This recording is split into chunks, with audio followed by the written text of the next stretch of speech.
عسلامة، مرحبا بكم الناس الكل، وإن شاء الله الناس الكل تكونوا بخير. وصفتنا اليوم باش نعملوا مقرونة بالكروفات درجين من زمان تحضر معانا.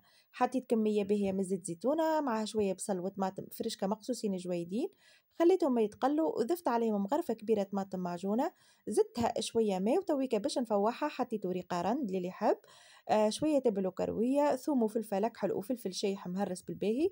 من بعديك حطيت شوية فلفل أحمر وشوية تبل وكروية، وتويكا باش نحط الكرفات باش تشرب هاك الفاح بالباهي ونمرقها ونخليها تطيب على روحها.